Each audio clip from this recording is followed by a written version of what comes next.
Cela va faire maintenant 7 ans. 7 ans que je fais des vidéos, des partages sur l'intériorité. L'intériorité est une pratique méditative, une pratique spirituelle qui permet à l'humain, à l'homme, à la femme, de se reconnecter, de se réunionner, de refaire un avec ce que l'on appelle, par convention sociale, Dieu.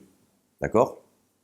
Et tu as peut-être rejoint la chaîne il y a 7 ans, 6 ans, 5 ans, 4 ans, aujourd'hui dans cette vidéo, et je sais que même si j'ai des messages de personnes qui se sont mis à la pratique régulièrement et qui sont entrés dans cette dynamique et qui perçoivent maintenant enfin les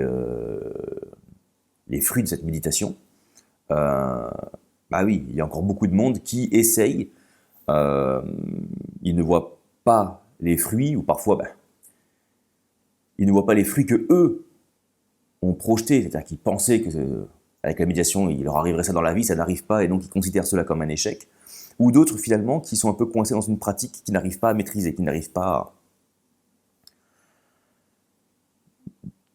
pas à s'approprier, parce que trop de mental, parce que dès qu'ils pensent, ils ont l'impression de gâcher ou d'échouer dans leur méditation, et cela peut générer effectivement de la frustration, de la déception, de la frustration. J'ai donc pratiqué l'intériorité moi pendant très longtemps, pour la nouvelle dynamique que ça a amené, et puis j'ai arrêté de pratiquer, parce qu'il y avait un système d'inertie. Hein, c'est un petit peu comme en vélo, hein, tu pédales, t'arrêtes de pédaler, et l'inertie fait que ton vélo avance sans que tu pédales. Et puis à un moment donné, ça ralentit. Alors dans l'intériorité, c'est pas que ça ralentit, mais c'est pas qu'il y ait de nouvelles soifs non plus, mais c'est comme si ce que tu réveillais à l'intérieur, donc je parle du côté divin, en voulait plus. Alors non pas qu'il y ait une question de volonté du divin, hein, je ne crois pas qu'il y ait une question de volonté, mais une question de nature. C'est un petit peu comme tu mets le feu aux broussailles, faut pas le faire. J'ai pas pris de bon exemple, mais bon, tu mets le feu par nature va se propager, d'accord? Il ne le fait pas parce que le feu veut se propager, mais c'est la nature des choses. Il se propage tant qu'il pourra se propager. Et dans l'intériorité, au bout d'un moment, il n'y a pas de tempo, hein, il n'y a pas de temporalité, ça dépend des gens bien évidemment. Il y a ce phénomène. Il y a ce phénomène où on ressent non pas une soif, non pas un manque de vitesse, mais on sent que ce qui est à l'intérieur, c'est à l'intérieur que ça veut sortir. Hein, c'est comme si ça voulait déborder, transpirer. Et donc, au début, je me suis demandé un petit peu comment faire, comment ça se passait, comment... Et en fait, la réponse était assez simple, en fait. C'était de me remettre en pratique méditative. Et encore une fois, je reprécise, non pas que le divin en moi s'éteignait, rien à voir, c'est complètement l'inverse. Le problème, c'est que quand on sent que ça bout, ben, il faut le matérialiser. Parce que le principe même de la spiritualité, c'est l'incarnation. Une spiritualité sans incarnation, ça ne rime à rien. C'est comme avoir l'électricité chez soi et avoir aucun appareil électrique. Ça ne sert à rien. Donc, quand on parle de la spiritualité, la matière, donc l'incarnation, fait partie de l'essence même de la spiritualité. C'est de venir dans la matière. D'accord ? Elle a un cheminement matérialiste, la spiritualité. Si on la laisse dans son domaine spirituel hors de la matière, c'est bien, on peut étudier plein de choses, hein, on peut croire en des choses, on peut spéculer sur plein de choses, à tort ou à raison, mais si ça ne s'incarne pas, il n'y a pas trop d'intérêt. D'accord ? Et donc, le meilleur moyen d'incarner le spirituel, c'est l'intériorité. Moi, ce que j'aime bien, c'est remplacer le mot Dieu. Je commence à le remplacer de plus en plus. Pourquoi ? Pour essayer de sortir de son carcan religieux. Hein ? Dieu, C'est pas un nom, c'est pas un nom, c'est pas un mot propre, c'est pas un nom de famille. C'est un terme, c'est un mot qui désigne le concept d'une intelligence, d'une loi, d'une source, d'une énergie, parfois même d'une personne quand on a trop personnifié la chose, qui régit tout. D'accord? Mais c'est vrai que ce terme a complètement enfin, une consonance religieuse forte. Et non pas qu'il y ait besoin de sortir de religion ou quoi que ce soit, ce sera un autre sujet, ça peut-être. Néanmoins, à titre personnel, il y a un terme que je privilégie qui est celui du principe premier. Alors c'est un peu redondant, un principe premier, principe. Dans le mot principe, il y a premier, d'accord? Mais c'est un effet que, voilà, le principe premier. C'est-à-dire que c'est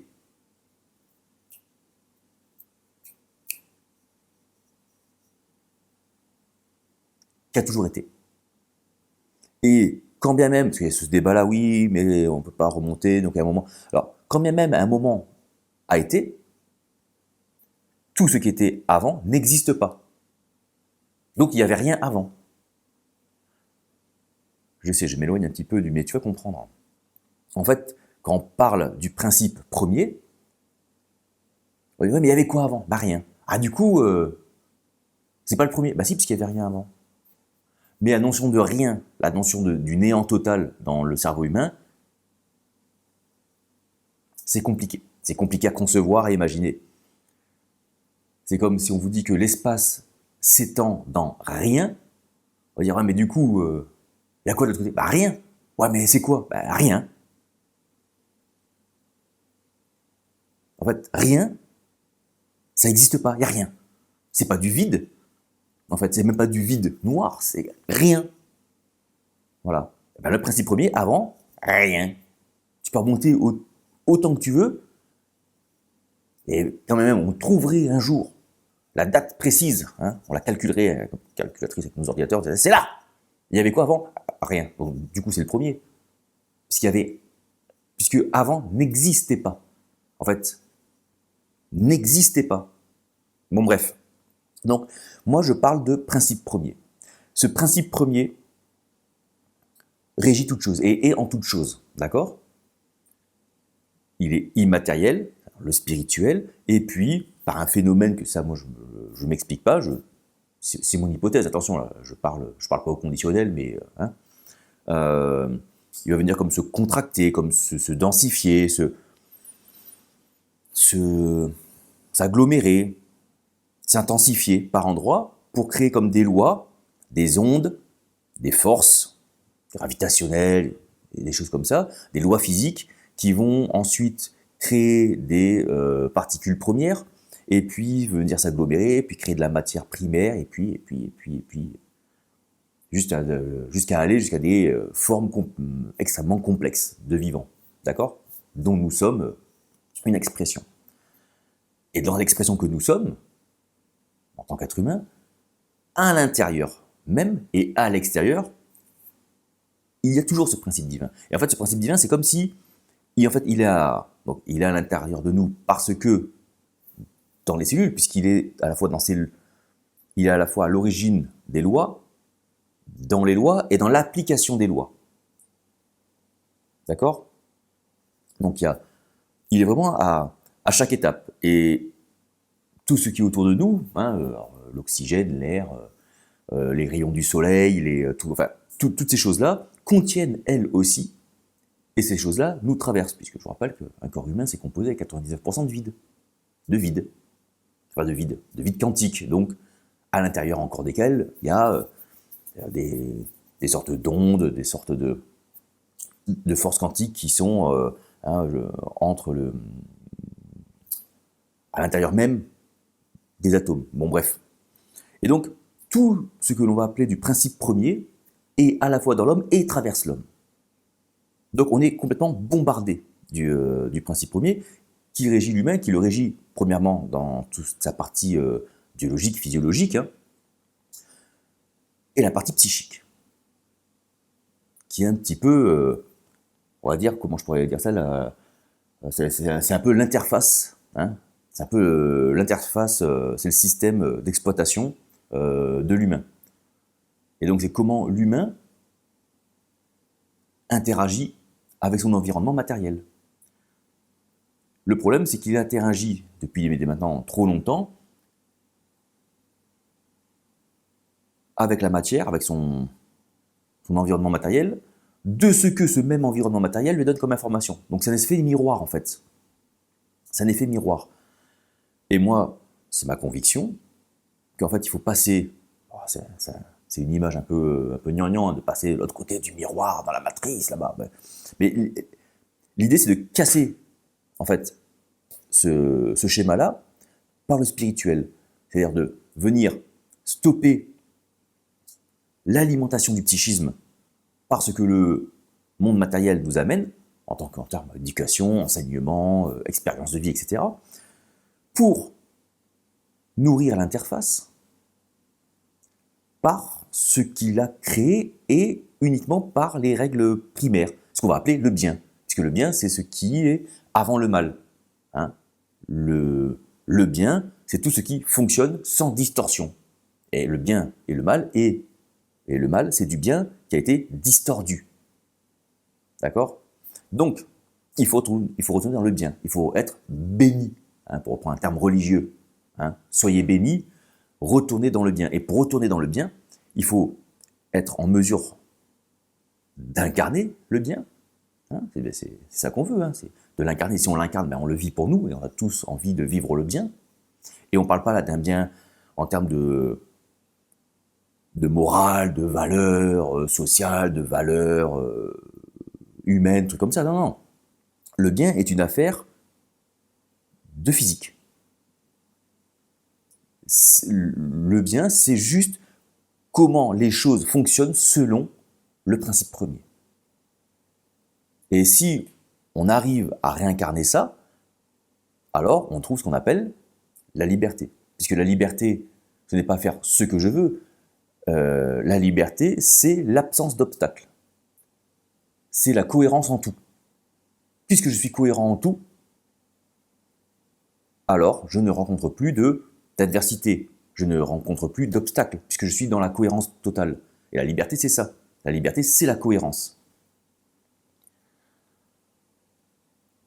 Et donc, pour retourner, en tout cas pour être dans cette dynamique, dans cette démarche, dans cette pratique d'incarner le principe premier, j'ai découvert maintenant il y a quelques années ce que j'appelais l'intériorité. L'intériorité, c'est un terme qui m'a beaucoup plu pendant un moment, mais que je remarque aussi c'est une histoire de terme, hein, on va pas se prendre la tête avec ça, c'est pas très grave, mais c'est que parfois, je parlais d'intériorité avec des gens, au début, je me disais, mais j'avais un doute sur ce qu'ils... Et en fait, lui et eux, non. L'intériorité, c'était s'explorer soi-même. C'est pas grave de s'explorer soi-même, hein. Mais eux, leur intériorité, c'était une intériorité uniquement psychologique. C'est-à-dire que je fais un petit peu une analyse de moi-même, de mes croyances, qu'est-ce qu'elles sont, et je suis OK avec ça. Alors c'est très bien, ça te permet du coup, tu es en cohérence dans ce que le monde t'a mis, et tu acceptes ce que le monde a fait de toi. Et c'est très bien, ça permet de mieux vivre, j'imagine, oui, effectivement. Hein. Mais ça règle pas le problème de l'humain profond. C'est-à-dire qu'en fait, tu ne feras toujours qu'incarner en accord. C'est juste que tu seras d'accord pour incarner les choses que tu as vécues. Bon, psychologiquement, c'est peut-être effectivement un poids en moins dans la tête de beaucoup de gens, hein, d'être en accord avec ce qu'ils sont. Mais en fait, elle dit, ouais, moi, tu sais, je me suis retrouvé moi-même. Non, tu t'es juste mis en accord avec l'identité que le monde a fait de toi. Et tu es OK avec ça. Et c'est tant mieux, parce que c'est très certainement que tu avais des combats dans ta tête et que maintenant, tu vis beaucoup plus léger, et c'est cool, c'est tant mieux. Mais on ne parle pas de la même intériorité. En fait, on n'a pas le même but quand on fait ça. Il a son intériorité qui est pour aller mieux. Moi, mon intériorité, elle n'est pas faite pour aller mieux, même si cela en sera le fruit. D'accord? Ça sera une conséquence, mais ce n'est pas le but. Le but de l'intériorité, de mon intériorité, en tout cas, ce n'est pas d'aller mieux. En fait, elle n'a pas de but.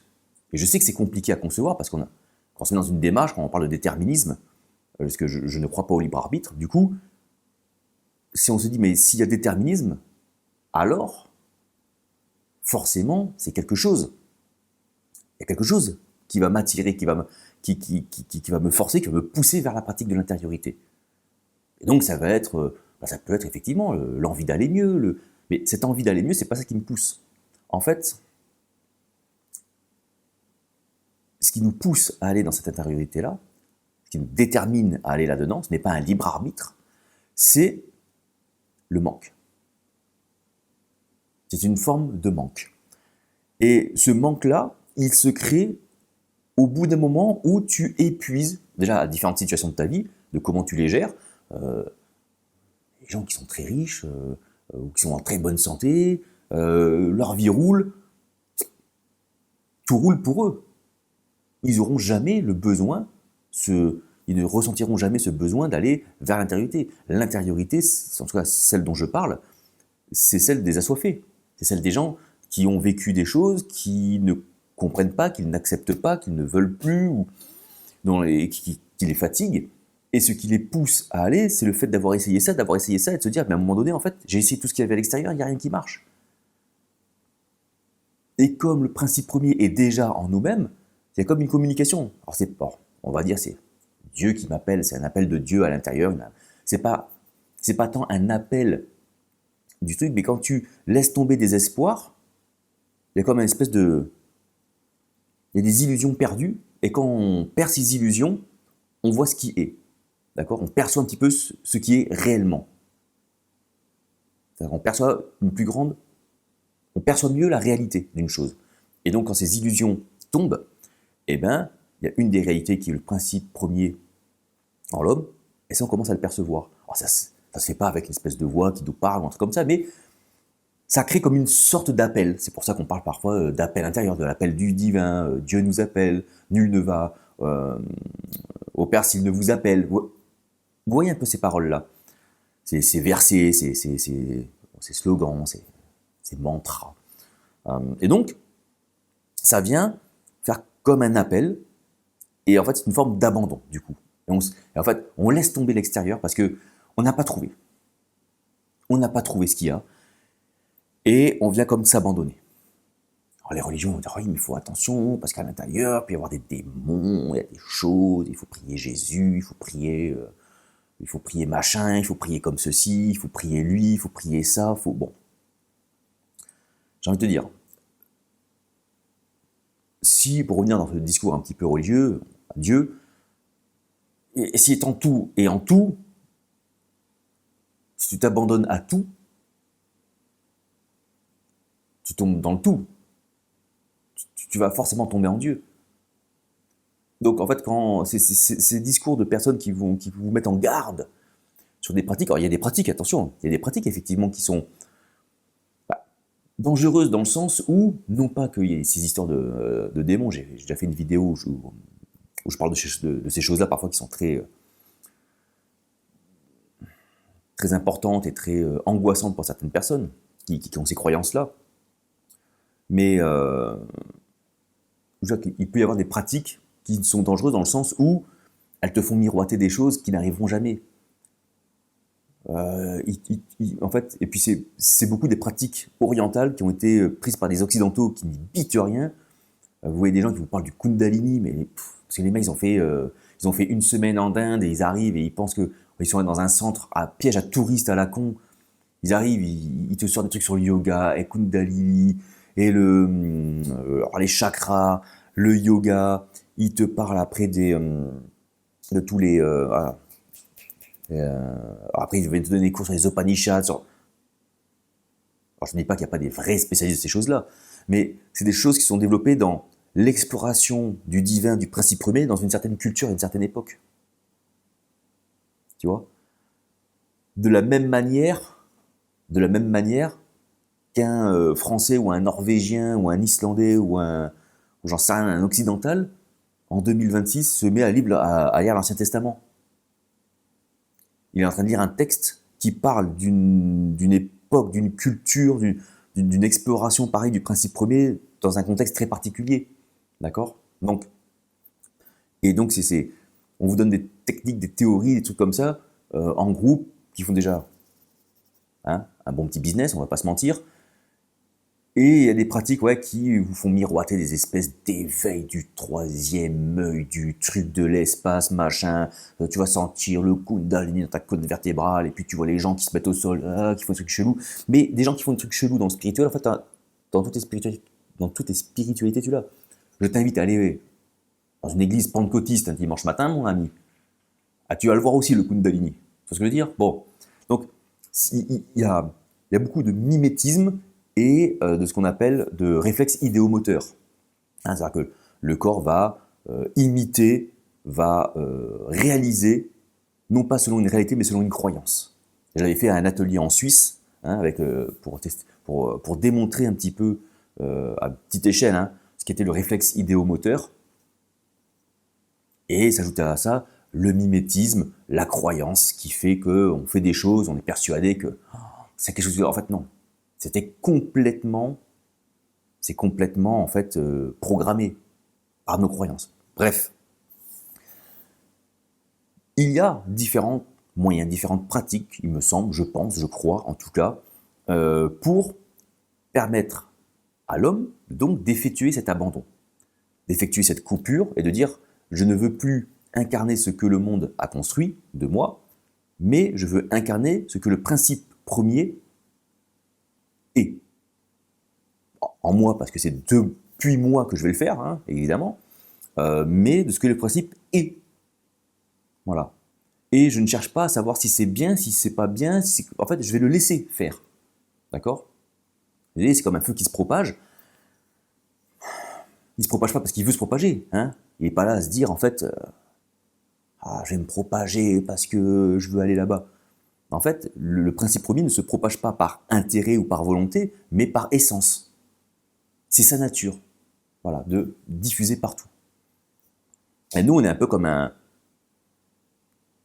a eu un fonctionnement qui a un peu fait bouchon.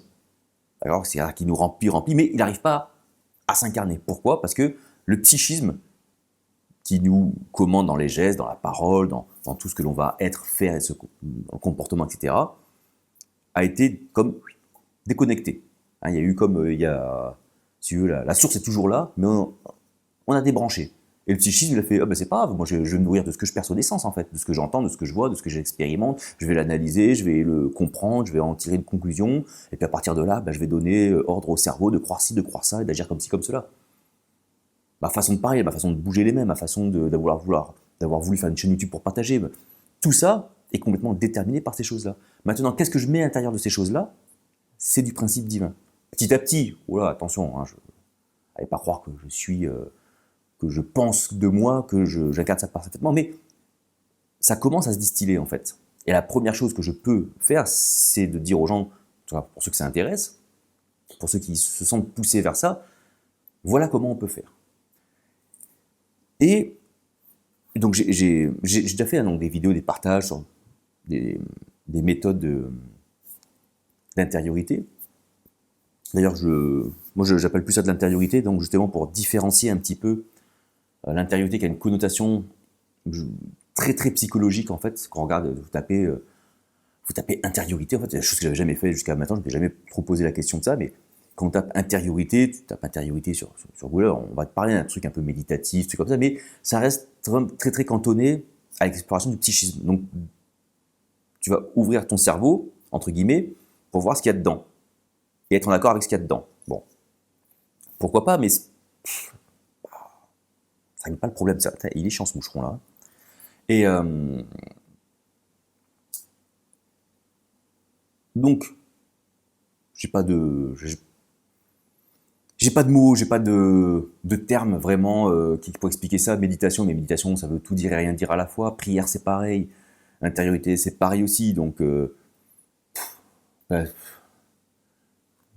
chercher le principe premier, la primance. La primance, je sens rien. La primance. C'est quoi la primance? La primance, c'est aller chercher le principe premier. Ou c'est même pas aller le chercher. En fait, en réalité, c'est pas vrai. En fait, on va pas le chercher.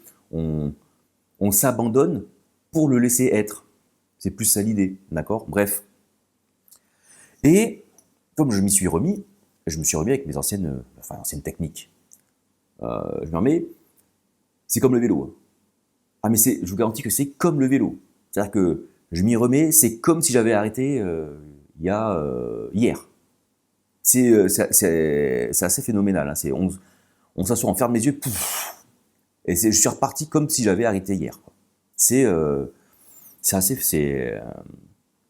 très pas déroutant, c'est pas déroutant, mais c'est plaisant, mais c'est très agréable. Voilà, c'est très très agréable. Bon, et c'est reparti comme si j'avais jamais eu de coupure en fait. Donc ça c'est vraiment, en fait, c'est comme, tu vois, je prenais l'image du mec qui est sur son vélo, il pédale, il arrête de pédaler, il a l'inertie, il se remet à pédaler, il a pas de redémarrage, il repédale. Mais en fait, voilà, c'est pas comme au démarrage. Bon, ouais, bon, c'est une image assez limite, mais c'est, voilà, tu comprends un peu ce que je voulais dire. Et je me suis intéressé à une technique qui, je pense, va plaire à beaucoup de monde et qui est extrêmement, j'ai trouvé extrêmement simple, facile et extrêmement productive. Productive, alors attention, quand je parle de productive, ça veut dire dans le sens où on a cette sensation d'abandon qui est vraiment très très palpable. Autrement dit, vous fermez les yeux, vous partez, vous avez mis, ce que je mets, c'est que je mets mon téléphone, je mets une alarme dans 20 minutes. Là, c'est simple, c'est parti, ça a sonné dans la foulée. C'est-à-dire que j'ai l'impression d'être parti. Et là, c'est là où je sais que je me suis abandonné. Du coup, c'est pas pendant l'abandon, c'est après. C'est après où je me dis, ok, là, il y a eu un abandon total. C'est pas à tous les coups sur 20 minutes, mais ça peut être, sur les 20 minutes, ça va être 5 minutes, 3 minutes. Et c'est pas grave, et c'est bon, on prend, même si c'est 10 secondes. Et bien, ces 10 secondes d'abandon total qui sont passées, c'est-à-dire qu'on sort de la perception du temps. Et là, on sait là, on part. On n'est plus dans le chronos. D'accord? On n'est plus dans le chronos, on part. C'est un autre. Comment je pourrais dire ça? Dans une autre perception du temps. Et parce qu'on sait que le temps est relatif, hein, pour ceux qui s'intéressent un petit peu à ces questions-là. Et donc, du coup, on sort du temps matériel, du chronos, que l'on mesure, nous, sur Terre, pour entrer dans un espèce de temps qui est différent. Hein, on va appeler ça le kairos.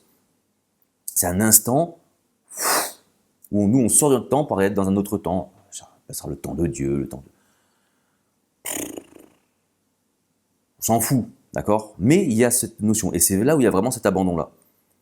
Et pour rentrer vraiment dans cet abandon-là, je me suis intéressé à une technique qui est celle des phosphènes. Qu'est-ce que c'est que les phosphènes? Les phosphènes, c'est lorsque vous fermez les yeux, à un moment donné, même quand il n'y a pas de lumière, même si vous êtes dans le noir, d'accord, vous allez avoir comme pas forcément des flashs, mais comme des halos lumineux, des trucs un peu psychédéliques, avec des taches qui apparaissent, qui disparaissent, qui reviennent, des cercles de lumière et tout. Et alors attention, parce que je sais que dans moult, comment je pourrais dire ça, dans moult mouvements New Age, mouvements oriental, Peace and Love, machin, troisième œil, Shukrapali, je sais pas quoi là, on te dit ouais, tes phosphènes, c'est l'ouverture de ton chakra troisième. Bon, je sais, les mecs vont dire il connaît rien, ben lui j'y connais rien, mais ils vont vous parler de troisième œil. Voilà. Alors le troisième œil, c'est peut-être une façon de parler d'autre chose. Moi, je sais que je vous avais parlé de la capacité à voir les yeux fermés, d'accord? C'est pas un troisième œil. C'est pas un troisième œil, ça. C'est une capacité du cerveau. C'est une capacité psychique. Parce que c'est comme quand on fait je pense dans certaines expériences de sortie de corps, où en fait, c'est le cerveau qui est capable, par mémoire, d'accord? Je ne parle pas d'une généralité, je parle dans certains cas, c'est une capacité psychique qui, par la mémoire des choses, le cerveau arrive à reconstituer un espace matériel et nous, ça crée une illusion de voir les choses à travers. En fait, comme ça arrive au cerveau, on a l'impression d'être vraiment dans le truc. En fait, c'est juste une capacité psychique. Hein. C'est comme si en fait le cerveau plaçait une caméra à l'autre bout et nous renvoyait l'image et disait waouh, je me déplace. Non, en fait, le cerveau, lui, a une sorte de mémorisation des lieux de tout ce qu'il a vu. C'est inconscient parce qu'on ne garde pas toutes ces informations-là en surface. Et du coup, voilà. Mais les phosphènes, c'est quoi? Donc ce sont ces lumières qu'il y a derrière les paupières quand on ferme les yeux. Alors, les phosphènes, c'est quelque chose qui est expliqué en fait d'un point de vue médical, scientifique. Hein. Donc, les phosphènes n'ont rien de spirituel. En revanche, on peut les utiliser. On peut les utiliser pour entrer, entre guillemets, dans la dimension spirituelle. On peut appeler ça comme ça. Et en fait, c'est une contemplation. Et c'est là le cœur du partage, la contemplation. La contemplation que j'ai expérimentée, que je vous invite à faire, c'est la contemplation par les phosphènes. Hein, c'est très terre à terre. Hein. Un peu que vous vendez des trucs, oui, il faut que ton esprit s'évade. Non, on va être pratico-pratique. Hein, il faut un truc pratique que les gens puissent faire avec des mots simples et ça se met en place. Pas des concepts flous, psycho-spirituels que tu ne comprends pas. Donc, pareil, toujours pareil, on s'assoit dans un moment calme, on n'est pas énervé, on n'est pas trop fatigué, on sent plutôt bien, bon, en tout cas, au mieux de ce que l'on peut être. On prend un moment, on s'assoit, on ferme les yeux. Et on ferme les yeux et on laisse. On a des pensées, on pense aux travaux dans la maison, on pense à la maladie qu'on a, on pense, mais j'espère que là, en faisant ça, peut-être Dieu va me sauver. Je comprends, hein, je comprends les choses de ça. Mais on va partir s'abandonner. D'accord? Donc ça, je comprends les motivations qu'il y a derrière, on les comprend. Mais on ferme les yeux et on va se concentrer sur ces phosphènes. Donc c'est sur ces lueurs. Et on va les contempler. La contemplation, c'est quoi? On a beaucoup voulu donc, contempler avec temple. D'accord? Le temple. Et donc, dans le langage, on va dire religieux, qui s'est attribué beaucoup le temple, c'est ce qui va se couper, d'accord? Le profane du sacré. Hein, on va au temple, c'est là où il y a Dieu, on sort du temple, c'est le monde des hommes, d'accord? Donc, contempler, c'est venir, avec cette idée-là, hein, avec cette explication-là en tout cas, c'est le fait de revenir à l'intérieur de soi, hein, le temple est au-dedans de vous, vous ne savez-vous pas, ne percevez-vous pas que vous êtes le temple du Saint-Esprit, le temple est cassé, nous sommes maintenant les nouveaux temples de Dieu, etc. Bon, voilà, je ne vous apporte pas grand-chose sur le sujet, mais du coup, contempler, c'est venir dans le temple où l'on est. Mais le terme temple, en fait, sa vraie signification, c'est pas celle-là. C'est celle que les religions ont racontée parce que ça faisait stylé et ça marche, ça fonctionne. Contempler, en tout cas, ça vient, je crois, indo-européen, temple, ça, non, je l'ai enlevé, qui est l'étendue. On parle de l'étendue, en fait. Et donc, contempler, dans sa racine étymologique stricte première, c'était l'étendue. Et donc, c'était regarder au loin les nuages, la mer. Et bien là, on va regarder, on va contempler les yeux fermés. C'est-à-dire que, en fait, on coupe, en fermant les paupières, on coupe la connexion, c'est-à-dire la vue directe avec le monde matériel, c'est un peu comme une forme de symbolisme, un petit peu, et on contemple, sans le monde matériel. Et on a ces phosphènes. Les phosphènes, je répète, n'est pas un phénomène spirituel. C'est pas, oui, comme je me coupe, comme je ferme mes paupières, je me coupe de la vision du monde, et Dieu me fait des lumières derrière. Non, non, non, non, non, non, non, non, non, non. C'est le corps qui fabrique ça. Hein, alors, c'est scientifique, c'est prouvé. Bon, il y a différentes explications, mais c'est pas ça qui nous intéresse. Nous, ce qui nous intéresse, c'est utiliser ces phosphènes-là pour s'abandonner. Et donc, on ferme, les phosphènes apparaissent et on les contemple. Et en fait, vous allez commencer à voir. C'est comme si vous regardiez, en fait, une sorte de feu d'artifice, les yeux fermés, et, voilà, et ça passe devant les paupières. Et en fait, vous allez voir que tu pars. Tu pars. Et reviens. Mais tu vas revenir. Et généralement, il y a un truc qui est génial c'est que tu reviens quelques secondes avant l'alarme de ton téléphone. C'est un truc, tu vas voir. Bref. Et les gens qui vont... Et là, il y a peut-être des gens qui regardent la vidéo qui se disent, attends. Là, Ludo, tu es en train de nous vendre un truc, enfin vendre, le repas c'est gratuit, mais tu es en train de nous parler d'un truc qui est connu, qui n'a rien d'une pratique méditative, si, mais qu'on retrouve aussi, je prends le contre-pied peut-être de là, ouais, peut-être les deux personnes qui savent ça, si elles regardent la vidéo, qui est de l'auto-hypnose.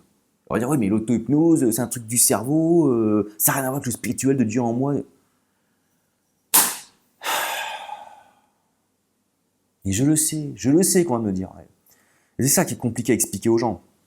C'est que les gens séparent le cerveau du divin. Mais ton cerveau est l'incarnation du divin. Donc, il y a bien un moment donné où, en fait, tu es dans le psychisme, puisque c'est ton interface. Maintenant, qu'est-ce que tu fais de ton interface? En fait, c'est de la méditation, c'est de l'auto-hypnose, tout ça, c'est de la même chose. Et l'auto-hypnose, c'est quoi? C'est te mettre dans un état de conscience, on appelle ça comme ça. Pourquoi? Parce que la conscience, dans leur concept à eux, c'est l'activité cérébrale. D'accord? Moi, je ne le crois pas. Moi, je pense que la confiance est quelque chose. En fait, la conscience, c'est la nature même du principe divin qui se diffuse et qui s'incarne en nous. D'accord? C'est ça la conscience. Les gens, quand ils parlent d'auto-hypnose, qui parlent d'état, sont des neurophysiciens, des neurobiologistes, des neuroscientifiques, je ne sais pas comment on appelle ça, qui vont dire que c'est un état de conscience modifié, la conscience... Oui, en fait, eux, ils sont dans un état, eux, ils parlent d'une conscience qui est le fruit de l'activité cérébrale, d'accord, de l'activité du mental. Donc, eux, ils ont ce prisme-là, d'accord. Donc, on reste dans ce prisme-là à eux, et donc, l'état de conscience modifié, c'est quoi? C'est un état du mental qui est modifié. C'est ça qui est intéressant. C'est-à-dire qu'on va venir modifier l'activité du mental. C'est-à-dire que le mental, qui est un petit peu le moteur du psychisme, hein, c'est un peu compliqué à expliquer, mais qui est un petit peu ça, et les gens pensent que c'est ça qui donne la conscience, donc voilà, ça serait lié à ça. Et bien ce moteur-là, en fait, on va le mettre, on va comme... On ne sait pas si on le coupe vraiment, mais en tout cas, on fait un truc dessus, on arrive à agir dessus, qui fait qu'on est dans un état modifié. On n'est pas dans le cycle normal, on est ailleurs. Alors quand tu arrives à te mettre, et donc ça c'est un truc que c'est faisable, hein, l'hypnose. Et donc après, tout dépend.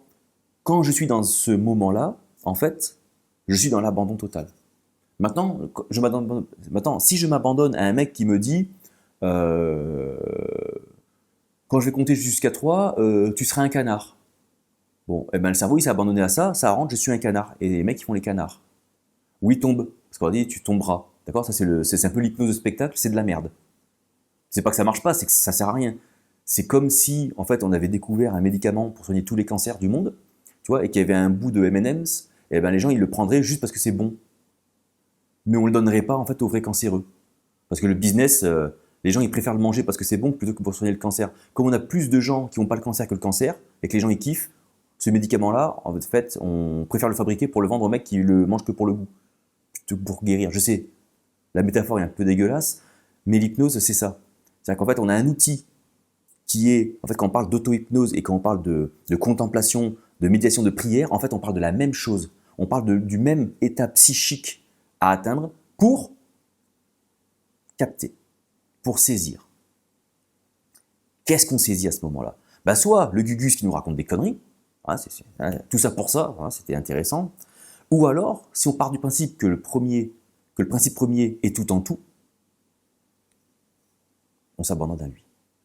Et donc, c'est lui qui, dans ce moment, on est dans ce moment de méditation, d'hypnose, disons-le, d'hypnose, de contemplation, de prière, d'abandon. C'est la pratique même de la foi. Hein. Et bien, ce principe premier, on n'a plus ce bouchon, on a comme reconnecté les deux, d'accord? En fait, quand on parle d'état de conscience modifié, en fait, c'est comme si, en fait, on avait débranché le moteur de la perception du monde et qu'on était venu se brancher sur autre chose qui est le principe premier. Voilà. Donc tout ce qu'on a téléchargé du monde reste, hein, on se réveille pas amnésique. Et donc du coup, comme quand on revient on vient un petit peu se rebrancher aussi dessus. Au bout d'un moment, c'est une image. Mais au bout d'un moment, c'est comme si on se disait, putain, attends, on va mettre une multiprise. Ah oui, on va fonctionner aussi avec le monde, parce que on navigue dans ce monde, on vit dans ce monde. Donc le but, c'est aussi d'avoir cette capacité à interagir, de recevoir les informations qui sont utiles de ce monde. Par contre, ce que je vais en recracher, donc ce que je vais incarner, par contre, en fait, c'est comme si j'avais une prise pour me connecter en extérieur, pour uploader dans le monde, et une prise pour me downloader du divin, du principe premier. C'est un peu ça l'image. C'est beaucoup plus complexe que ça, mais j'essaie de simplifier ça au maximum, tu vois. Et c'est un truc de fou, les moucherons. Hein. Et donc, avec les phosphènes, donc c'est de fermer les yeux, de les voir apparaître donc derrière les paupières, et on se laisse embarquer dedans. D'accord? C'est comme si tu contemplais un feu d'artifice, en fait. D'accord? Et tu pars. Et il n'y a pas besoin de...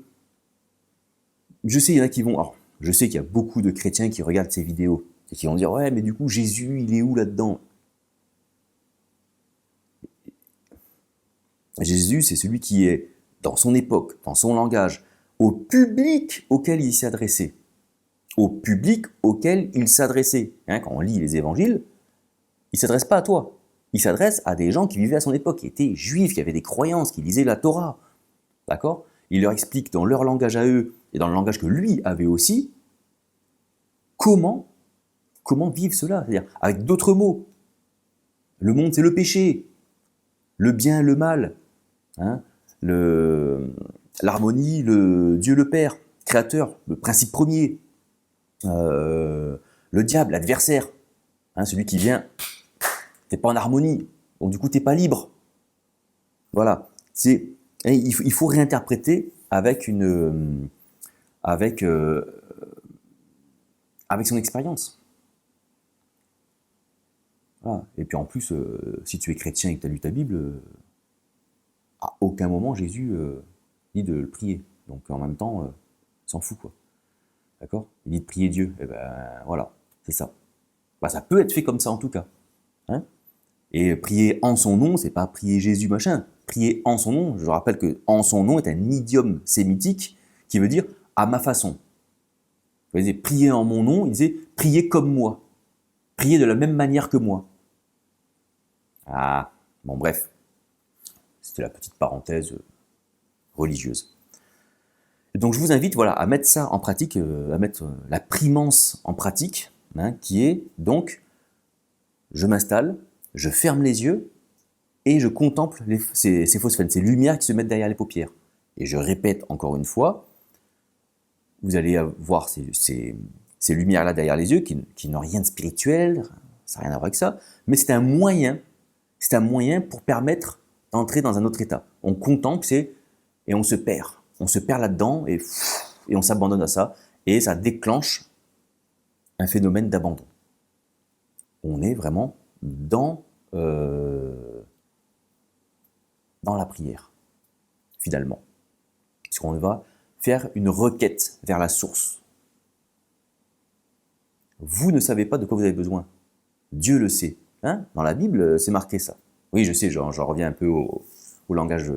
au langage chrétien, parce que je sais que c'est là d'où je viens, et puis c'est la majorité des gens qui regardent mes vidéos sont dans cette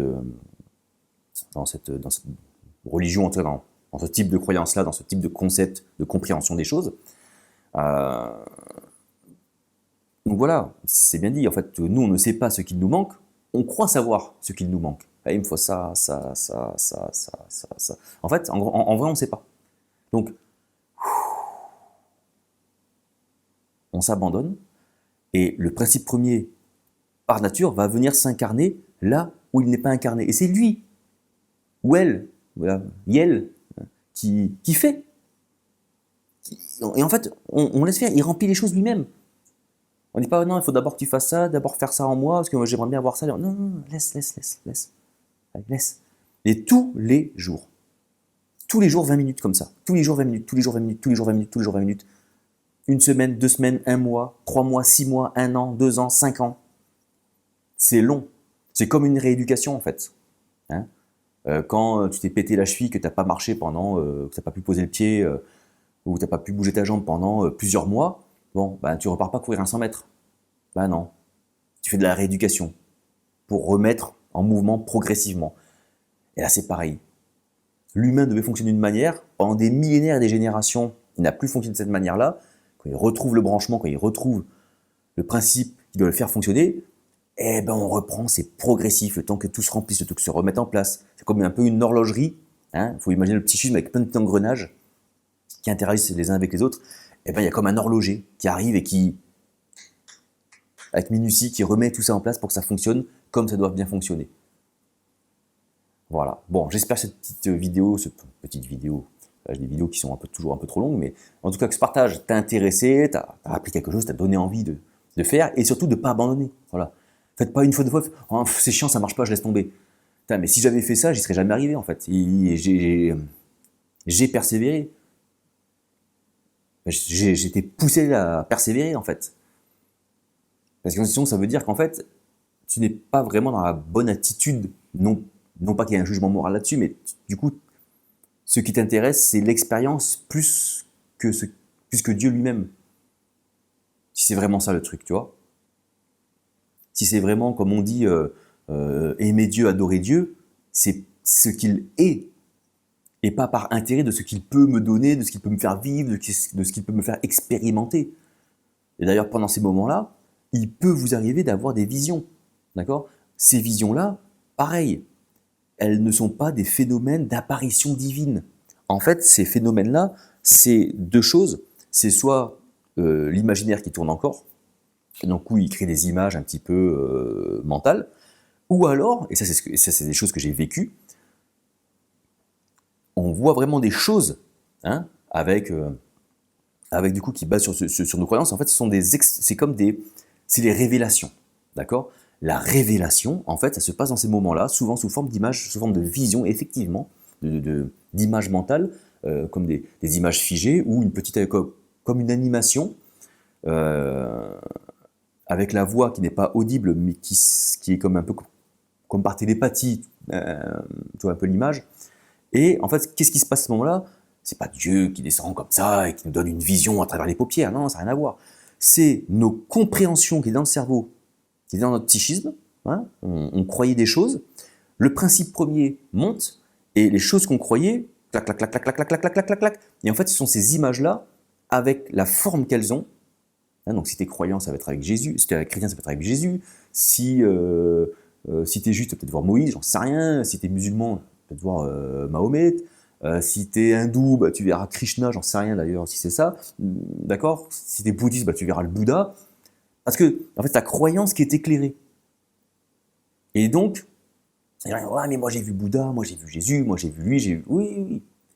Soit tu as trop bu, soit si tu es vraiment dans l'expérience méditative de contemplation, oui, c'est ta compréhension des choses qui évolue. D'accord? Et donc là, tu peux avoir des images où tu vas faire waouh! Ah, mais en fait, ça, c'est ça. En fait, non, laisse. Alors, prends, parce que c'est sympa, mais. Et ça va continuer, et ça va continuer. Et en fait, ces visions-là ne sont pas des visions divines au sens miraculeuse, expérience de fou. C'est juste, en fait, le psychisme, le spirituel qui alimente le psychisme qui vient s'incarner et qui, du coup, transforme nos croyances, rétablit nos croyances, non pas par un savoir, mais par une connaissance expérimentale. C'est là la gnose. Ça, c'est la gnose. C'est-à-dire que je comprends des choses non pas par le savoir, mais par le principe divin, le principe premier, qui s'alimente et qui enseigne, quelque part. Bon, allez, sur ce, merci pour ton attention, et je vous souhaite à toutes et à tous un très bon week-end, de très bonnes vacances, de très bonnes journées de boulot. Il n'y a pas de temps sur Internet. Et on se dit à très bientôt pour un prochain partage. Ciao, ciao.